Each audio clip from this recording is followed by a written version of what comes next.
conversation will rule the nation on face-to-face basis when we blast off. It's real on the dance floor, on the turf of the court. Yeah, we here for the sport, so take your mask off so I can hear your ass talk.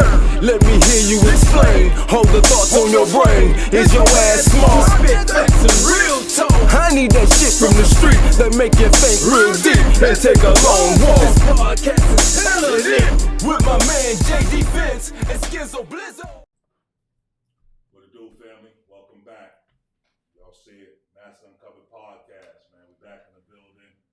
Gotta remember who we are. Go to all platforms, man. Mass Uncovered Podcast. YouTube, Instagram, Facebook, Twitter, TikTok. All right, and I'm J Defense. That's JAYDFENCE on all platforms. It's your boy Hollywood Skiz, and not just know this. We need you to hit that like button. We need comments. We need more views. We need it all. We say this each week, and we're gonna keep saying it until we get all the views we need, all the likes we need, the comments, requests. Wherever you want to see somebody here, got some ideas, send them in. But like you said, it's your boy Hollywood Skiz. Back to my man JD. All right, and we got a special guest in the house. Some of you guys might have, seen this guy on the street. Some of you guys might have seen this guy in prison. Some of you guys might have seen this story on the news more recently. Just had his murder, first-degree murder, commuted, where it went down to second-degree murder, where he was actually able to be released from prison after, was it 30 straight years? 30 years. 30 years. This is a good friend of ours, Thomas Koonce. What's up? What's up? Say what's up to the people. What's going on, y'all? Happy to be here. Thank you for the invitation. Of course, man. Of course. And you want to give a little breakdown or a little background on where you from and your teenage years? Okay. So I'm originally from Roxbury, Westminster Court, Roxbury. Early age, I moved out to Brockton. Mom and dad, and my older brother, who's 11 months older than me, who's deceased now, by the way. Ended up moving out to Brockton area. So grew up in Brockton most of my life. Okay. You want an intro more? No, not you. Okay. No.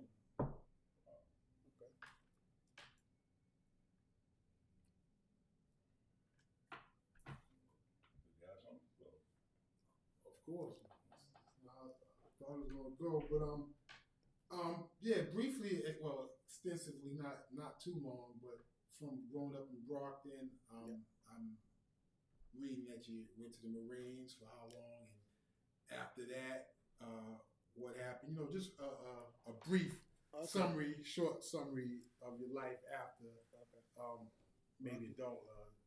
Well, I probably should have added moving out to Brockton. We talked a little bit about moving into an all-white neighborhood, being the first blacks on my neighborhood, early 70s. Ran into racism, experienced that, immediately went into trying to appease neighbors and trying to be accepted at a young age because of the rejection of moving out into, the suburbs, so to speak. Mm-hmm. Ended up just going through East Junior High, Brockton High, getting good grades, getting into the little party atmosphere back then. It was the block parties, it was the basement parties, just doing a little bit of that. Then I started mixing with, some peers who were, clubbing and going out of town, doing the parties.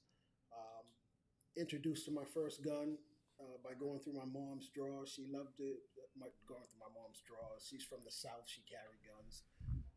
Found her little 32 pistol in the drawer, started taking it out, showing the fellas. They was intrigued by, me bringing the gun out, and, now they want to hang with me. Now they want to go out of town with me when we're going to the clubs. And for some reason, that just kind of excited me that I had that kind of power and that kind of, ability to have everybody want to come around me. And not to go backwards, or am I going forward? The military experience, was that as a teen after high school? Yeah. You decided to go into the military? No, that was while I was in high school. So because I was doing the partying, probably a little bit of the smoking weed at that time. I knew I had to get my life straight. I knew I had to do something right, make some better choices of who I was hanging around with. Right. So me and a friend of mine sitting in the Brockton High cafeteria saw the Marine Corps recruiters come in. We knew that they had offers of paying for your college. I wanted to go to college and get a degree. Hopefully it becomes something in life. Excuse me. So as we walked over to the table, we asked them what they had to offer. They said that they could give us a GI Bill to go to college. They would pay for our school, which would require a 4-year tour in the Marine Corps, where we would travel, we would meet women, and then we could carry guns. And I'm like, okay, well, that's what I would love to do, Like every kid's American dream. Right? How I can do it legitimately and not worry about, again, going to prison for that.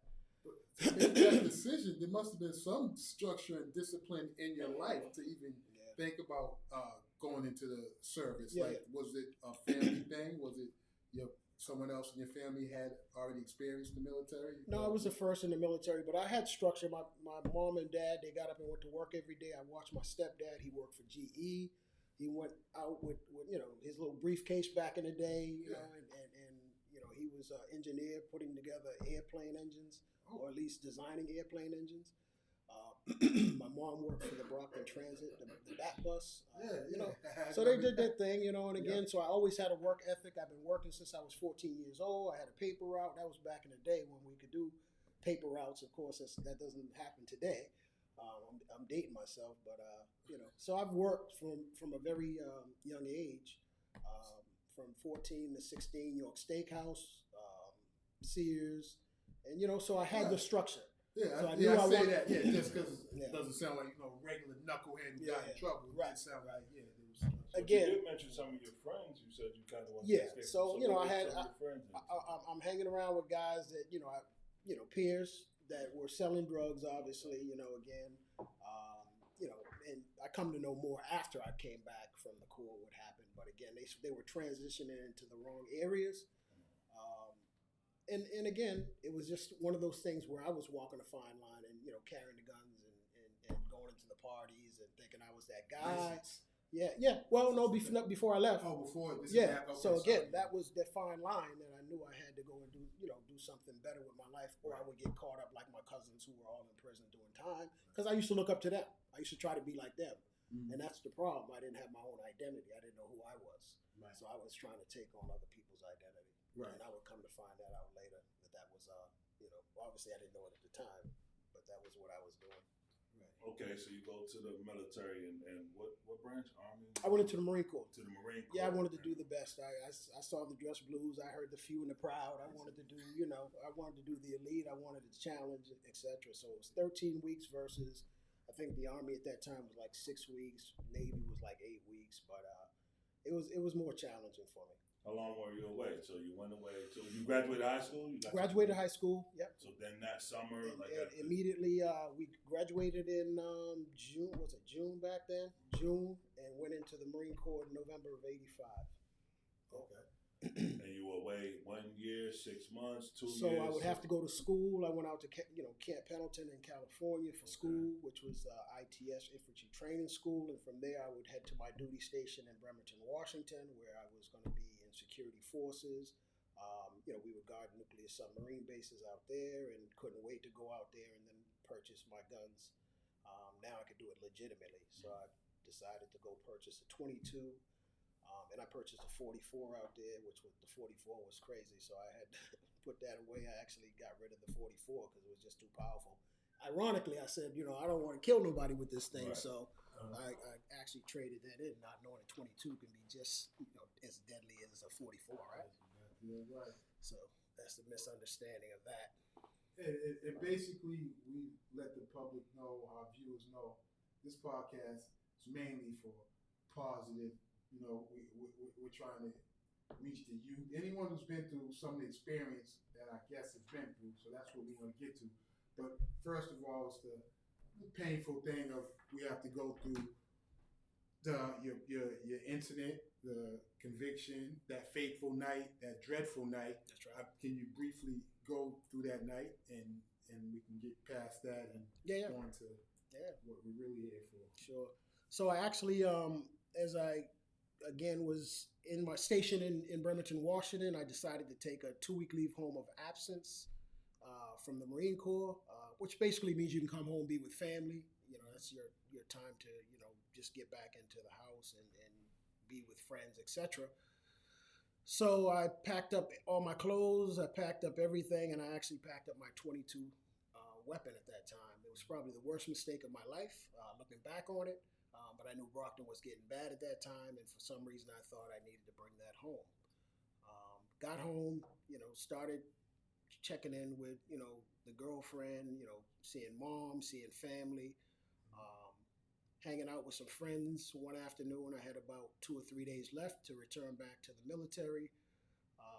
We were playing basketball, decided to go out to a movie after that. So my man came back and picked us up a little later to go out to the movie after we showered up. As we were on our way to Westgate Mall to the movies back then, we ran into some guys who were going out to a club called Alhambras out in Dartmouth. So it's under 20. Excuse me, it was an under 21 club, and we didn't realize that prior to me coming home, there was some skirmishes that had happened between some females and some New Bedford and Brockton dudes. So there was this Brockton New Bedford thing going on. We bumped into some guys headed out to the club that were already involved in that. They never told us that. They said, hey, you want to come out here to the club versus, going to the movies? We decided, okay, yeah, let's go out there. Let's go meet some girls. Got a few days left. Bad decision again. I'm going to make a series of bad decisions, in hindsight. Right. Went out to the club. There was a fight that immediately broke out between some Brockton, New Bedford dudes. We came outside. We weren't involved with it. They closed the club. So we're sitting outside figuring out what we're going to do. Everybody says, hey, let's go out to Burger King. People hang out at Burger King after the club. And, there's going to be more women down there. So we're chasing the women. Right. So as we get down to Burger King, same crowds from the club go down to Burger King. Another fight breaks out. Dudes get out with bats and clubs and so forth, chase us to the car. By this time, I'm saying, I know I need to go home. The conscience is going to tell you when you need to get home. So cars are starting to head home. They're like, you want to follow us? And then we're like, yeah, let's do that. And then another car that we followed going down there, they were getting ready to go to another party. We heard about a party over in the United Front. Y'all want to come with us? So again, that was the decisions, the bad choices. But, again, I'm like, let's go home. And my man was like, hey, it's the night's still young. And I'm just like, yeah, that's right. That whole peer pressure thing, right? Mm-hmm. So I decided, again, let's go over, let's have some fun. The 2 dudes in the back we were with said the same, let's go over, check it out anyway. Mm-hmm. And because I'm carrying, now I have that confidence and the courage that I probably would have been saying, let's go home, had I not been carrying, right? So again, that whole Marine Corps bravado, the whole youthful bravado was kicking in where I wasn't worried about it. You know what? Quick question. Did your boys know you had the picture? Yeah, they did. Okay. So they kind of had a little bit more bravado too. Absolutely. So that goes way back to my childhood issues, right? Everybody looking up to me with the guns, and again, not knowing it then, but this is after doing some work. Mm-hmm. So we went on into the location, and by that time, I guess, they had already set up some things where they was going to go over to the basketball court where the supposed, the women were at. But then the New Bedford crew was already over there anyway. Yeah. So as we got out the car and started walking toward the court, some women came by. They drove by us, looked at us, and, we were getting ready to holler at them. And then they rolled the window back up and went over to the basketball court. What we didn't know was they went over there and said, hey, there's some Brockton dudes coming around the corner. And they mistook us for the rest of the crowd. Okay. So the whole basketball court clears, bats, clubs, and they chased us to the car. We ended up jumping in the car, trying to take a corner, got trapped in. Because I couldn't get out of the corner, I pulled out my weapon and I fired one shot and hit this young man in the heart, 24-year-old young man who eventually died from one gunshot wound to the chest. Right. This is that same 22 that I said, I figured it wouldn't kill anybody if I had to use it. Right. And again, guns kill, guns don't kill people, people kill people. Kill people. So just the ignorance of not understanding, again, the circumstances and the consequences of my actions at that time. So we would eventually get out of the area after the shot was fired. I I heard somebody in the back say, "I think you hit somebody." I said I couldn't have. I didn't really aim at anybody because we were shooting from a moving car. It was the next morning when I got home that I realized that we had shot, or at least I believe that I had shot a 24-year-old man, because it said 24-year-old New Bedford man shot and killed at a party. When you got home, it was already on the news, or the following? The next morning, that was in the paper, and my heart fell because I knew that I obviously had fired my gun. Right. So, and I know I'm home. I'm leaving the Marine Corps. I know I'm in big trouble if that's me, and wasn't sure. So, the New Bedford police, the state troopers started coming around. They started picking up people one by one. Who's out there? They picked up my man, and they, because he was leading that lifestyle, and he was, they had been looking at him for other things too. So they actually charged him with the murder, and they picked him up. They locked him up, and because nobody said anything, obviously, for some reason they just took him, locked him up.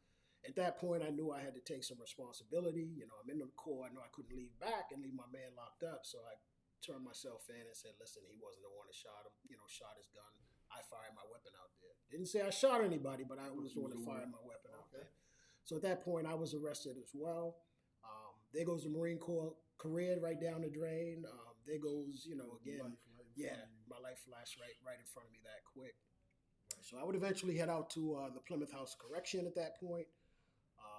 James, my man who they had arrested first, was already at New Bedford House of Correction, but he had been threatened out there, so they decided to move him out to Plymouth. So they just brought me out to Plymouth as well. So that's why we was in Plymouth County. So it was tough, Again, here I am incarcerated at Plymouth House of Correction. I'm sitting here, not knowing what's going to happen, not knowing what's going to happen with the Marine Corps. Now I'm First time in trouble. First time in trouble like that, what I'm saying? And who do we call out on? Is God, right? Hadn't been serving him, I grew up in the church, went to went to church, Baptist. Mom, every week, I don't care how late you stay out, you're going to be in church on Sunday. So I knew of God, but didn't know God. But I believe that this was a setup for me to really get a chance to know him, and I kind of blew that. So while I'm over at county, I can remember making a promise like, Lord, if you get me out of this situation, I'll serve you for the rest of my life. And even when I said that, I didn't mean it. It was kind of like we use God as we need to use him, for circumstances. But the thing about it, the ironic thing about it is that I did get out on a $250,000 bail, which doesn't happen on a murder case, right? So I actually did get out on bail. So 6 months later, I was out on bail. My pastor came by because he had been visiting me in prison, said, hey, come on out and come to church, and, God can, be in your corner and help you get through this. Yeah. So I went to church for a little bit, and then I was back off to the parties and to the women, and what I'm saying, not really. Even after that, right? Prayer answered, right? So I would eventually, now I got out the Marine Corps in about, I think it was 1990. I would eventually get out the Marine Corps. I went through one trial in 1989. They brought me into trial. I actually had 10 jurors that wanted to find me not guilty by reason of self-defense, and 2 wanted to find me guilty of involuntary manslaughter. So I had a hung jury eventually in 1990, I believe it was. So during that time, I got out the Marine Corps, just went back to work, worked for Sears, worked for John Hancock, trying to do while this case is still while I'm on bail on. now. Yeah, it was 2.5 years at that point. And I don't mean to interrupt. Sure. They didn't offer anything before the They trial? offered me a 5 to 10 in the first. 5 to 10. Yeah, 5 to 10, right? Looks pretty good unless you're not haven't done time before, right? So it was 5 to 10, but 5 years is a long time when you haven't done time. No experience. So looking back, obviously 5 to 10 was not much, and it is, and I don't want to make it sound like 5 years in prison wasn't much. No, I'm just saying in retrospect, right? So the second trial, they say they offered me an 8 to 10. I don't recall that, but they said they offered me an 8 to 10 going into the trial. However, at that point, we had already talked about, listen, they dismissed first and second degree in the first trial, so we're not going to sit here and cop to 8 to 10 when you almost, what I'm saying. So in my mind, I thought I was going to be, this was never going to happen, a conviction, because that's what the lawyers tell you when they're getting your money, your $50,000, and the over $150,000 that we ended up paying for attorney fees throughout this whole process. So anyway, so as we were preparing for the second trial, we found out that my co-defendant, who had now, flew out to Jamaica, and got caught bringing statues of weed back. He was in that lifestyle. He got caught in Jamaica and they held him out there for a year. And I was wondering why the trial was taking so long, but it was taking so long because he was, sitting out there waiting, and the DA was waiting to come back to try to make a deal. So when he came back, the DA brought him in his office, made him a deal, gave him a suspended sentence, and said, if you testify, we won't charge you in this murder for what we're going to charge you, and we'll give you a suspended sentence. And he took the bait, and I never knew it. He would subsequently come into the trial and testify and say everything that they needed him to say. And when the jury came back this time, they came back with a murder in the first degree. Oh, he took the stand. Yeah, just told me he was not going to do it, and then ended up taking the stand. I went by his house and said, "Listen, I got some transcripts here saying you're going to say this, that, and that. I never seen that before." So again, I used to blame him, but now I blame me because my bad choices. It used to be like, "Oh, he did this and he did that," but after some work, now I understand. No, my choices led me out there to be with the people, right? That I gave the opportunity to do whatever they did, but I take my full responsibility for my actions. Right. So I got sentenced in 1992 to first-degree murder. I was literally planning on going back home, sitting in my living room. I had a 1-month-old son at that point. I was living with my girl, working a job, and expected that life would go on. And to my surprise, a first-degree murder verdict comes in, where the judge says, you'll spend the rest of your natural life at MCI Cedar Junction. And that, to a 25-year-old, you can't comprehend, right? I was 20 years old when I committed the crime. So now it's 5 years later. So I'm 25 years old, working in the community, trying to redeem myself, trying to be this citizen, and hope that goes toward me, again, not having to go to prison, so to speak. So when I fell in 1992, I came into Walpole. Walpole was Walpole, as I told you earlier. I mean, there was the riots, there was the stabbings, there was the rapes, there was all kinds of things that was happening. And I actually walked into a riot that week. And me not understanding, what I'm saying, the prison culture, the prison life, it was just one of the things I had to rely on is really my Marine Corps training. So again, I just, I was disciplined. I didn't just hang around with a whole bunch of dudes, and thank God I knew my cousins were up there. And I had some people from Brockton who kind of hit me off, and told me where to sit at the table and to protect that seat. This is your seat. You protect it. You fight for it. It's the mentality that you get when you get into prison. And I started conforming to that mentality, right? To survive. Yeah, it's a survival thing, exactly. So I would end up going in there, and again, even if I took the wrong course, I knew that wasn't going to, the survival instinct, right? It says you follow the crowd, but I didn't want to be that guy that follows the crowd. I wanted to do my own thing. I wanted to continue in my education. So I found out that they did have college, in prison, and that's the first thing that I went for, some of the college programming. And so I ended up in Massasoit, and what was it, Boston University, I think? No, UMass was down there at the time. So I ended up taking some college courses, getting into some programming, and start getting away from the nonsense. And early on, I made a decision. Again, school was not an issue for me.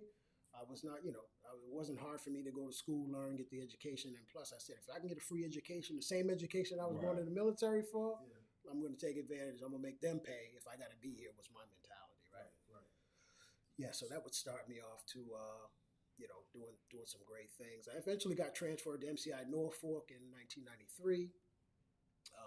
They had told me that Norfolk would be a better community. There was a lot to do, and it exactly was that. I ended up going over there. I got into some great programs. There was a youth program called Second Thoughts there, where they would talk to young men that were coming in from the DYS facilities. So I got right into that. I went through a 20-week training on how to counsel.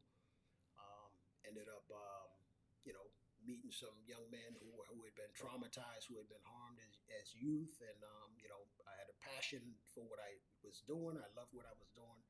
Eventually became the chairman of the program, stayed in that program for 27 years, and just counseling young men who were from the community, Roxbury, Dorchester, Cambridge, Worcester, you name it. They were coming from all over to our program. And I loved what I did. For a second.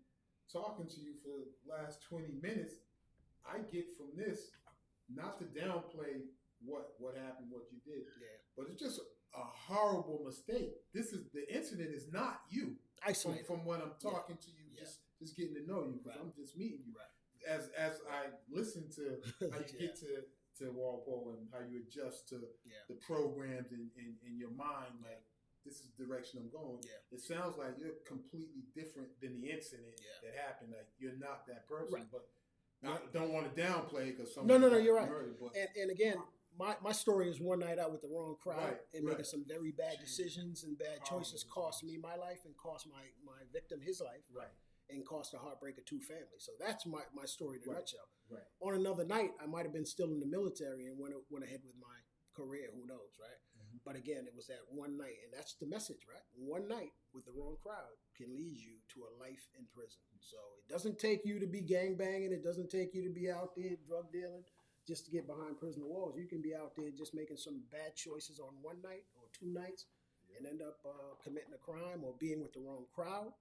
Who has committed that crowd, and there's a thing called felony murder that you can do some time for. So, yeah. Now, speaking of, because like you said, you was convicted of first-degree murder. I was reading, like, even the prosecutor that, prosecuted the case came back in 2010 and was saying that this should have never been a first-degree murder case. Yeah. So how did it go from this prosecutor, even himself, how was it, I guess, a first-degree murder case if it wasn't premeditated, and then for the prosecutor himself to come and say he doesn't believe it should have been. It seems like even the court system's working, and again, along in your favor, you're actually putting in the work yourself. Yeah. Why don't you think things came together then at that point? Because like now we are 12 years later, and we're talking about, you did 12 more years on top of that. So, did that go to anywhere? Did you get letters? Did that start the process of trying to get you out? What was that about? And that's a fair question and a good question. And that was to my surprise, right? So I was sitting in 2006 for a motion for new trial in front of the DA that prosecuted me. So he was still a DA, and I'm sitting here across from him, like, this dude's still here. Like, what are you still doing trying to keep me here? Right. So, during that hearing or after the hearing, he pulled my lawyer aside and says, you know what, this case has bothered me for the last 12 years. And it was to my surprise. It's funny because, and here's where the spiritual side comes in. In 2006, a woman of God had come up to the prison to visit me that I didn't even know. And she said, listen, there's some paperwork with your name on it. And she said, God is going to change the hearts of people in your case, and they're going to help you to get out. That was in 2006 at the beginning. Yeah. And that was the same year that this DA, that was 2005, 2006, I went for the motion for new trial. Mm-hmm. And this DA came and said, I don't believe that this is the vehicle to use. He said, I think you should try to get your client for a commutation. He says, if Patrick becomes the governor, and I think he was running around that time for governorship, he says, this might be a good time. He said, I'll support a letter for commutation. And he says, as a matter of fact, I have one written up. And I didn't realize his health was going bad at that time. Mm-hmm. So he was kind of doing a deathbed confession at that time. Saying, so he says, I've already written a letter. My wife has a copy of the letter because I never believed this was a first degree. So it was a bittersweet moment because I was a little angry that you'd wait 12 years when you're supposed to be seeking justice, right? Right. To tell me that you didn't believe I should be here for 12. Where were you at 12 years ago? Right. So, but at the same time, I'm like, what courage and what confidence? Because what DA does that, right? To the system, that's just a win. It's in my belt now. I don't want to talk about any mistakes that I might have made or I could have corrected, right? So that's where I was at with that. So we had actually started at that time to do my first commutation. We took his letter. We started putting together commutation. And commutation were unheard of at that time. But because Patrick was coming on, he was talking about what he was going to do. I'm going to commute some sentences. We figured that we would try it. You said commutations was unheard of at that time. Right. It seems like only in Mass.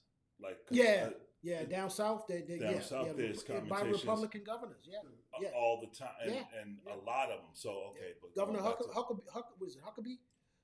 Governor Huckabee did probably about 30 or 40 commutations before he left office himself. Just one of those. But Mass claims to be very liberal, but when it comes to the criminal justice system, they're not. And this is on the books, and it's something that could be utilized. Yes. When it wasn't being utilized. And it's underutilized. Okay. Absolutely. I'm sorry to cut. Yeah. So there hadn't been a commutation since 1987. Yeah. Prior to that. So, so we had started in that process of, trying to go for a commutation, even though in my mind, it was just like, that doesn't even happen. That's a waste of time. But again, this prosecutor who's prosecuted me has written a letter, said he'll testify at the hearing if we go. We said, well, let's go this direction. So we ended up going before the governor's council in the governor's board in 2010 for a commutation hearing, and went through the process. Had a great, just good witnesses that came through. People that supported me. I had some police officers at that time that were friends that had went in the military with me, who were now officers, detectives, came and testified. The board was impressed. Right. But at that time, it was just political. I think Governor Patrick wasn't ready to really do what he said he was going to do at that time, and they denied my petition in 2010. And at that time, with my hopes so high, it was really I was distraught with that decision. Yeah, it was really a hard decision for me to take.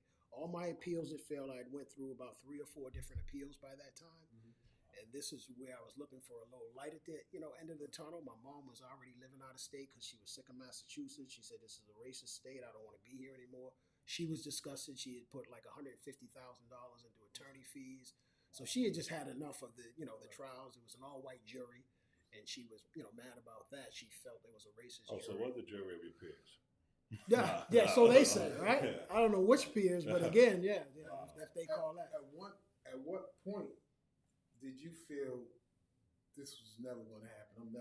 Was there a point where you felt like I'm never getting out of here? I have never, not one day since I got committed to MCI Walpole, thought that I would never come home. And again, that's how you got through. That's where the hope was, right? Okay. So it was in 1997. I actually had gotten a letter from a woman. Again, this is a spiritual nature, because by 1998 I was broken. My last appeal came through in '98 from the federal court saying, "Sorry to inform you that your appeal has failed." That's what my lawyer said.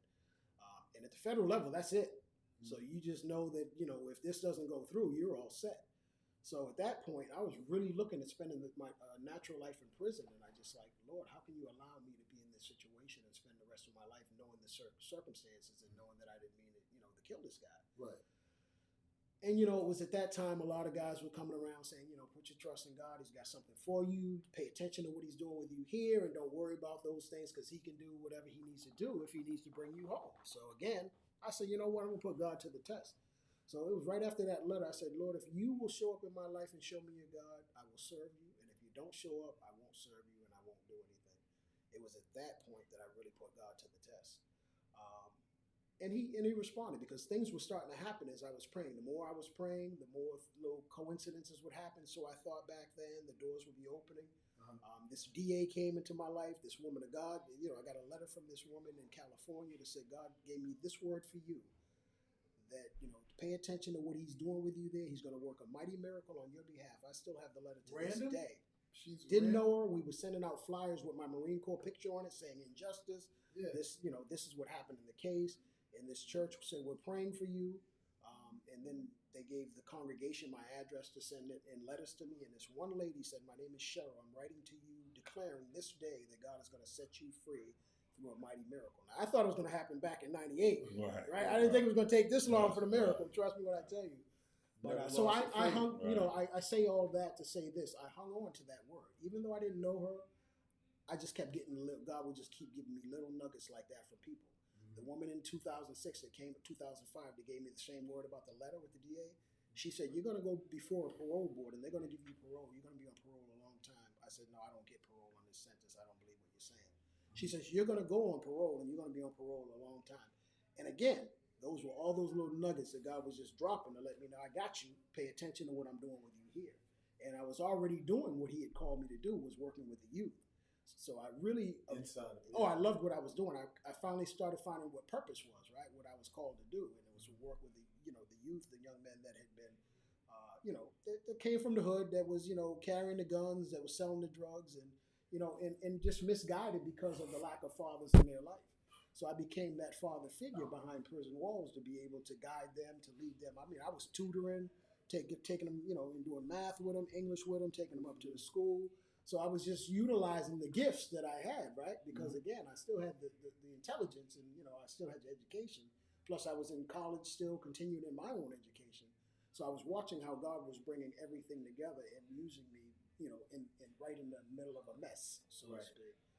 So it was God and a strong mind to proceed as you did where you were. Yeah, Because yeah. it's still in a place of anything can The happen belly at of the any beast. moment. Yeah, yeah. And Oh, you're yeah. still trying to Yeah, better yeah, yourself yeah. and keep the faith. Yeah. So that's And it's tough trying to swim upstream when you got everybody trying to pull you back with them, right? right. So again, it's not the norm to do the right thing while you're in prison, right? Right. So there's the temptations. There's the people like, hey, come smoke this blunt. Hey, come do this. Hey, come drink. The home brew and all that. Mm-hmm. Those are the temptations that many people, tend to gravitate to. Mm-hmm. And there's no judgment on them. That's just where they're at. Oh, yeah. And and their eyes will be open hopefully sooner or later. Some more later than others. But I had a mission. I had an assignment. I knew what I wanted to do. From leaving that cafeteria to going to the Marine Corps, and I wanted to accomplish something while I was going to be behind the wall. Yes, I actually have a question. Yeah. Was there any support for your release from the victim's family? For my release recently? Yes. Negative. They didn't even want to see me home. Absolutely not. They said, listen, unless my son can come home, he doesn't deserve to come home. That was their words. Right. So you got to respect that. You got to understand, as far, I had to respect that. I'm not going to say, I had to understand that they lost their son, they lost a brother, they lost an uncle. And that's just where they were at, even after 30-something years of this happening and hearing everything that I had gone through, all the accolades, working with youth, creating a restorative justice program behind prison walls. That didn't matter. They said, I don't care what he's done. He doesn't deserve to come home until my son can come home. Did you ever reach out to the family during that first period of time? Like, did you ever write a letter? I did. Expressing your The remorse? Brockton Enterprise came out with a article in 1998, and and I was just really starting to do some work, right, and starting to get spiritual understanding. And they came out with an article that really opened my eyes, because at first I was like, listen, he shouldn't have been chasing me. I had a selfish attitude. Right. Listen, I was running, trying to get away from my life. What was he doing chasing me? Right. So that was all that self. Just trying to make justice or make me the victim, so to speak. Right, to cope. Yeah, to cope with it. Until the letter came out in 1998, there was a picture of my mom. She was holding my Marine Corps picture, and there was a picture of the mother and the dad holding his picture. Wow. And they talked about the night of the event. And they talked about that after the shot was fired, because I got a chance to get some, to go to the scene of the crime, because I had left and didn't get a chance to see the scene, right? Mm-hmm. So sometimes when you don't get a chance to see your actions or the results of your actions, it doesn't affect you as much. Mm-hmm. But the mother said, when the shot was fired, her phone rang at 1 o'clock in the morning. She said she got a call that, Mark had been shot. Mm-hmm. She said that she ran outside, and she said she fell on her knees, because instantly as a mother, she knew that she had lost him. She just instantly knew that. So, but she, they went on to the hospital. She said that there was people, streaming in and out of the hospital. His friends were there. The doctors came out and said he was bleeding to death. These are things that I didn't get a chance to really hear and see. It was reality. And, so she said the doctor came out, took one look at her, and just said, he's gone. She said, I knew when he looked at me that he was already gone. So that right there started giving me some empathy. After that article, I actually wrote to the paper, said, here's a letter, of apology. Can you please give this to the family, because you're not supposed to write to them directly. So I wrote to the Brockton Enterprise, and hopefully I still don't know whether they forwarded the letter on, but they did receive the letter after the commutation process, because it was brought out in the process. Right. And the second thing that you kind of breezed through, all the programs that you were involved with, like you kind of just said it in jest, but Sure. I mean, like, do you mind naming a few of those Absolutely. programs and also what you started? By 2010, I was in, that was the first denial of my commutation, and the board said, listen, we need to have some more insight. It doesn't seem like you know why you were out in the middle of the night carrying guns. Because I was telling them, listen, I was just out home on leave. It was just an accident. I was just out with some friends, and again, they chased us, and we went back to, so I gave them that. And they're like, we just can't understand how a U.S. Marine, you're now a U.S. Marine supposed to be protecting people, and you're out carrying guns in the middle of the night, and again, with guys in a neighborhood. How does that happen? And I couldn't comprehend that they were saying that I'm supposed to be doing better. Right. I'm supposed to have better friends, and I'm supposed to be in the house, you know what I'm saying, and not carrying guns. So I couldn't get that. Right. So they said, go back and, we're denying it. So that's what I got the hit for, because I didn't have insight as to why I was doing the things I was doing. And I took it way back to my childhood. So by this time in 2010, there was a gang incident that happened in the alley, and I was still working with the youth. And we was trying to get a grasp on the youth, and so we wrote to the superintendent and tried to, get them some help. At the same time, they were bringing a restorative justice program there, 4 or 5 other guys, and they asked me, did I want to be a part of it? So I said, absolutely. So we sat down, put a curriculum together, and started restorative justice behind the wall. The superintendent approved it. He said, listen, if you guys can get this on the road by a year, I'll let you keep it. And that's what started restorative justice behind the wall. So I'm just so excited to know that that program is flourishing. We did a retreat in 2012 was our first retreat. We brought in prosecutors, we brought in judges, we brought in Governor Patrick, the Undersecretary McCroom. So we were bringing in all these community leaders into the program, and and they were sitting in circles with us, talking about things that we never figured that they would talk about. But that's the power of being in a circle where there's no big eyes, little U's. When you come into restorative justice circle, all hats are off. You're not a DA, you're not the governor, you're not this. You're just a participant in a circle.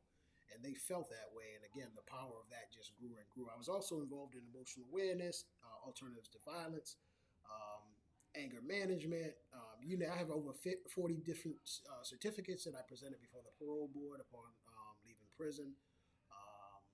Having sat in Second Thoughts for 27 years and restorative justice for 12 years. The board was excited about the work that I did, and that's what led really to me coming home. What really led is God, but again, that was the vehicle, I should say. But so that's how I got home, by the work that I did. The lack of tickets, right? Two tickets in 30 years. Time? Yeah, it's unheard of, right? So this is why I tell you the Marine Corps discipline comes in. You know what I'm saying? So listen. Coming in, there was, my mom's name was strict too, so don't get it twisted. Mom's from the South. She believes in switches, extension cords, pots, pans, you name it. So that that helped too. Yeah, shoes every now and then. God was in your life from the beginning, because And didn't see it. I didn't see it. all Though. that turmoil and the path. I mean, this was the path you were supposed to go on. Yeah. But you were prepared for it, not knowing at the time. Yeah. But as you went through it, you found out that, hey, I'm that's really because ready if you for do the work, right? Not everybody does the work coming in. Listen, and the truth be told, I was playing a little whist and tunk and chess and gambling all in the yard, sun up to sundown when I first fell, because that's what we do, right? We just cope with it through trying to put it aside that you're doing the natural life.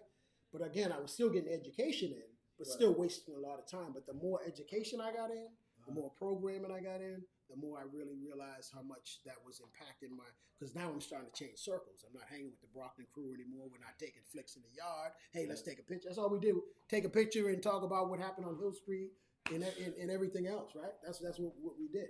But again, so you just start changing your circles once you start educating yourself, So I was just gonna ask, in order to kind of reach, other kids that are at that age that you were, with that mindset that you were, what would you have needed to be told to you then in order to have a different outcome?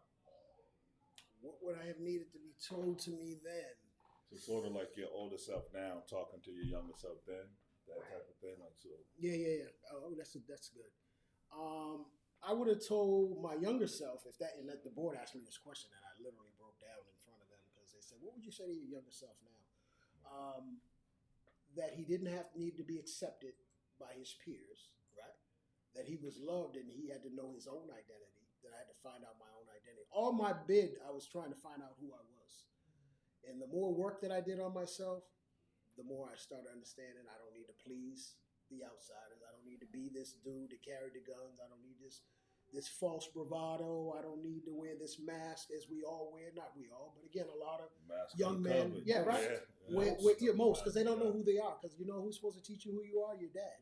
And then when we have the fatherless homes and the fatherless generation, guess what?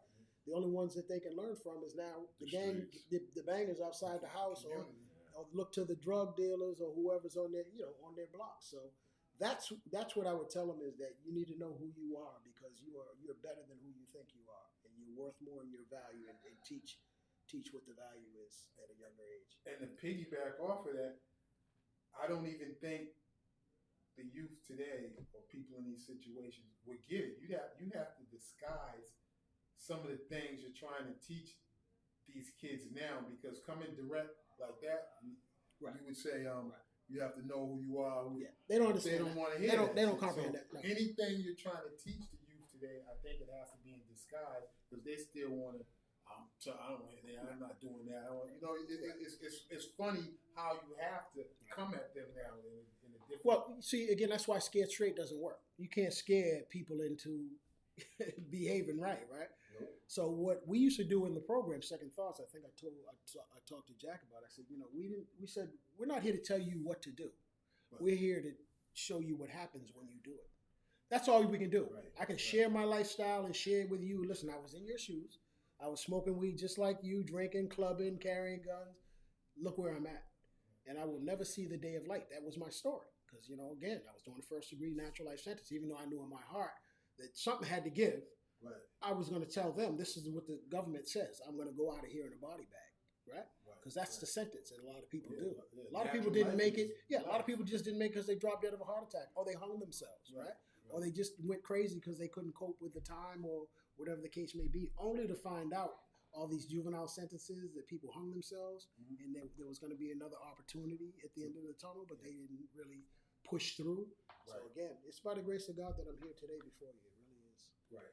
That was a good question.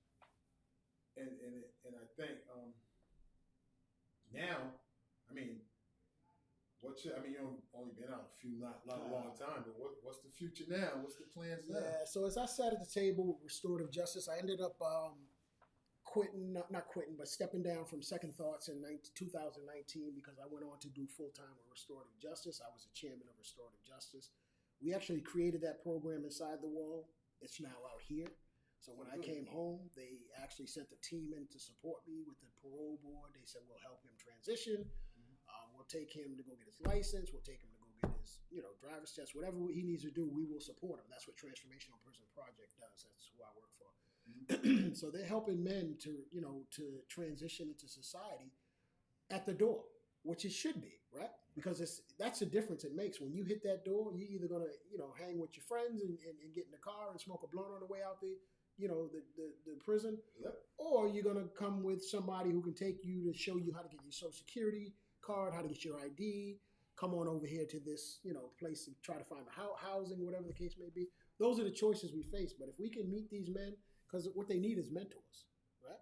So that's the work that I do. I've transitioned from the inside to the outside to the same program that I started with some other gentlemen on the inside. So that's what I'm doing. I'm working out here in the community.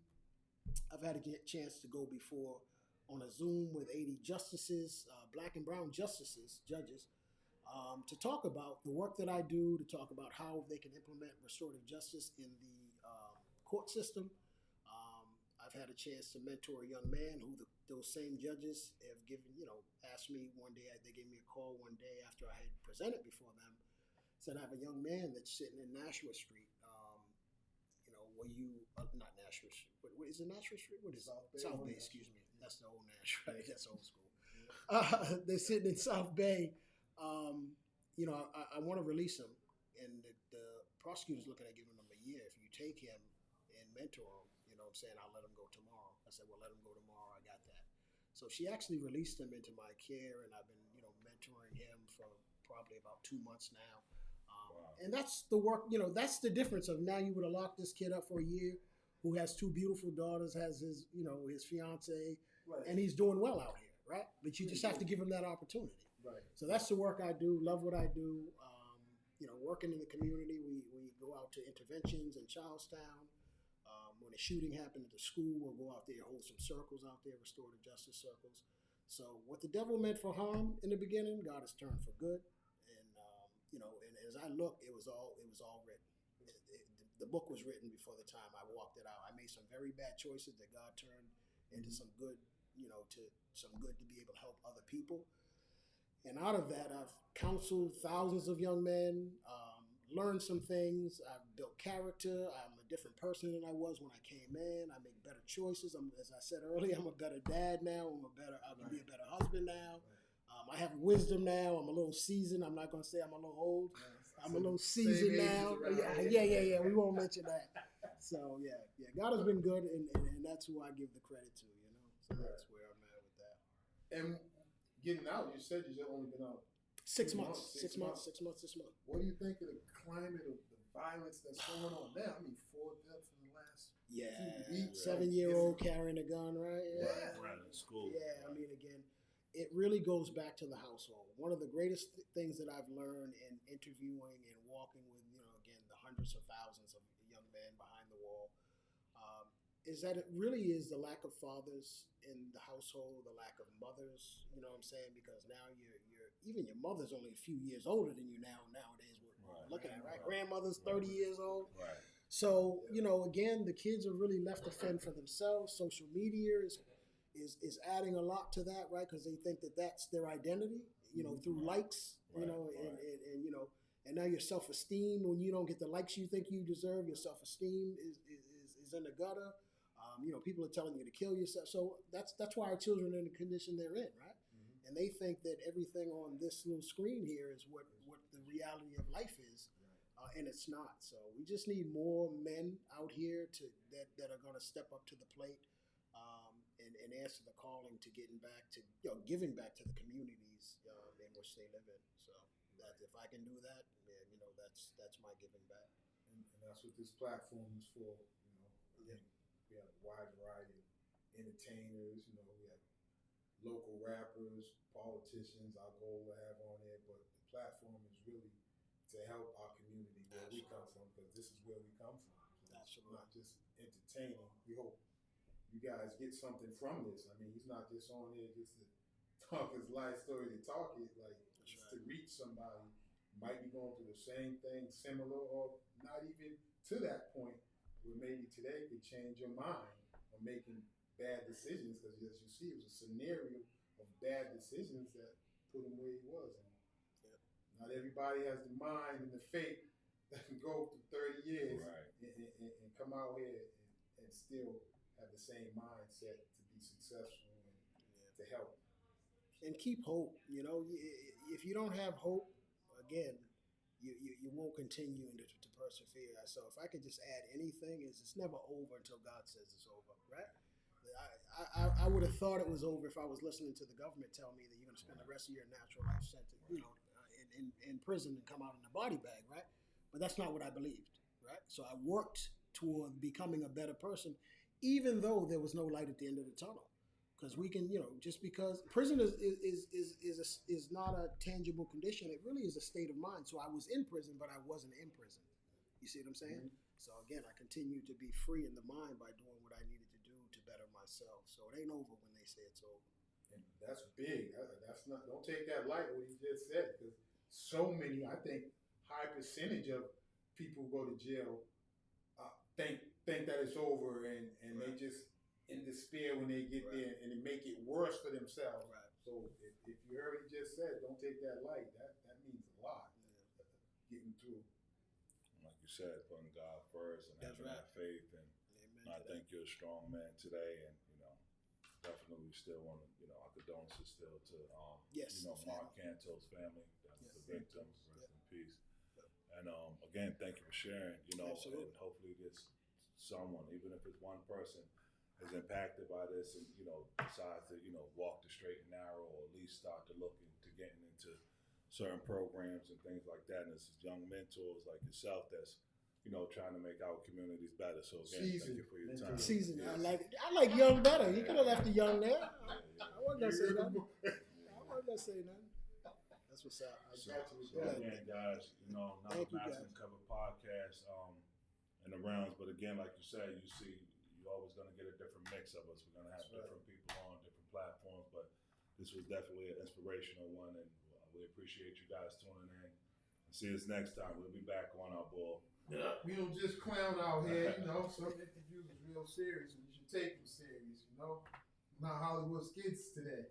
It's just Scott today. That's what's up. All right, y'all. Peace, y'all. Peace out.